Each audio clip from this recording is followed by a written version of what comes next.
હોળી ધૂળેટીના પર્વ પર અનેક પંથકો અને વિસ્તારોમાં વિવિધ પ્રકારની ઉજવણી કરવામાં આવે છે. પરંપરાઓને ધબકતી રાખવામાં આવે છે, પરંતુ કેશોદના ઈસરા ગામે ધૂણેશ્વર દાદાનો મેળો યોજાય છે, જેમાં શ્રદ્ધાળુઓ દાદાને ચપટી ધૂળનો પ્રસાદ ચઢાવે છે. ઈસરા ગામના સીમાડે સમગ્ર ઘેડ પંથકની આસ્થાનું કેન્દ્ર ધૂણેશ્વર દાદાનું મંદિર આવેલું છે.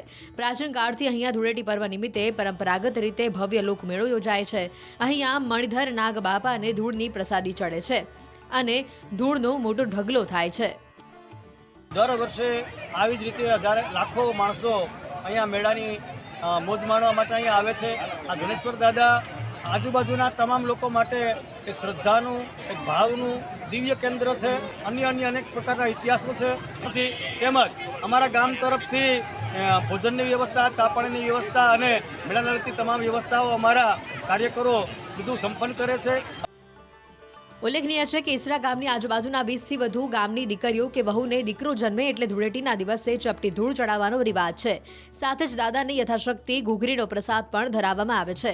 અહીંયા ધૂળેટીના દિવસે માનતા પૂરી કરવા મોટી સંખ્યામાં મહિલાઓ ઉમટે છે. પોતાની માનતા પૂર્ણ કરીને ધન્યતા અનુભવે છે. એક એવી પણ માન્યતા છે કે કોઈ વ્યક્તિને માનસિક, શારીરિક કે સામાજિક સમસ્યા સર્જાય તો ચપટી ધૂળ ચડાવવાથી તે દૂર થાય છે. જય ધૂણેશ્વર બાપા.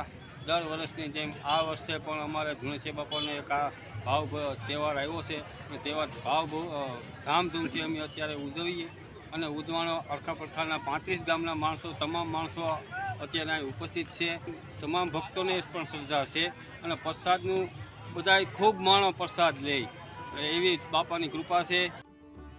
ધૂળેટીના દિવસે આ સ્થળે વહેલી સવારથી માનવ મહેરામણ ઉમટે છે. ખાસ બાબત એ છે કે અહીંયા યોજાતા મેળામાં ઘોડા આકર્ષણનું કેન્દ્ર હોય છે. અહીંયા ઘોડાની અલગ અલગ પ્રકારની રેસ કરવામાં આવે છે, તો સાથે જ ભાવિકો શણગારેલા બળદગાડા સાથે આ મેળામાં પરિવાર સહિત આવે છે અને દાદાના દર્શન કરીને ધન્યતા અનુભવે છે. હોળી ધૂળેટીના પર્વ પર અનેક પંથકો અને વિસ્તારોમાં વિવિધ પ્રકારની ઉજવણી કરવામાં આવે છે. પરંપરાઓને ધબકતી રાખવામાં આવે છે, પરંતુ કેશોદના ઈસરા ગામે ધૂણેશ્વર દાદાનો મેળો યોજાય છે, જેમાં શ્રદ્ધાળુઓ દાદાને ચપટી ધૂળનો પ્રસાદ ચઢાવે છે. ઈસરા ગામના સીમાડે સમગ્ર ઘેડ પંથકની આસ્થાનું કેન્દ્ર ધૂણેશ્વર દાદાનું મંદિર આવેલું છે. પ્રાચીન કાળથી અહીંયા ધૂળેટી પર્વ નિમિત્તે પરંપરાગત રીતે ભવ્ય લોકમેળો યોજાય છે.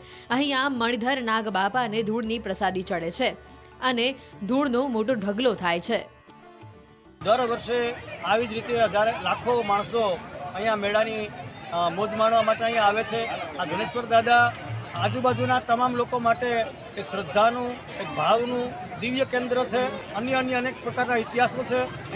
તેમજ અમારા ગામ તરફથી ભોજનની વ્યવસ્થા, ચા પાણીની વ્યવસ્થા અને મેળાને લગતી તમામ વ્યવસ્થાઓ અમારા કાર્યકરો બધું સંપન્ન કરે છે.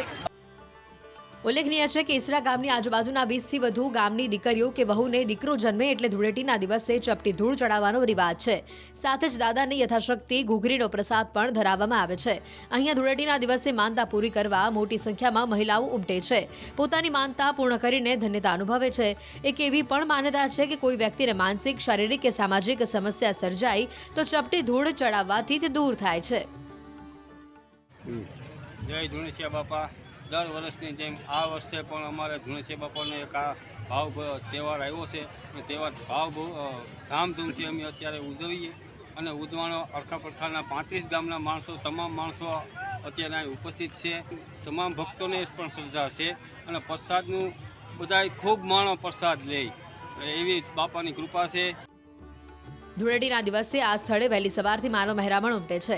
ખાસ બાબત એ છે કે અહીંયા યોજાતા મેળામાં ઘોડા આકર્ષણનું કેન્દ્ર હોય છે. અહીંયા ઘોડાની અલગ અલગ પ્રકારની રેસ કરવામાં આવે છે, તો સાથે જ ભાવિકો શણગારેલા બળદગાડા સાથે આ મેળામાં પરિવાર સહિત આવે છે અને દાદાના દર્શન કરીને ધન્યતા અનુભવે છે.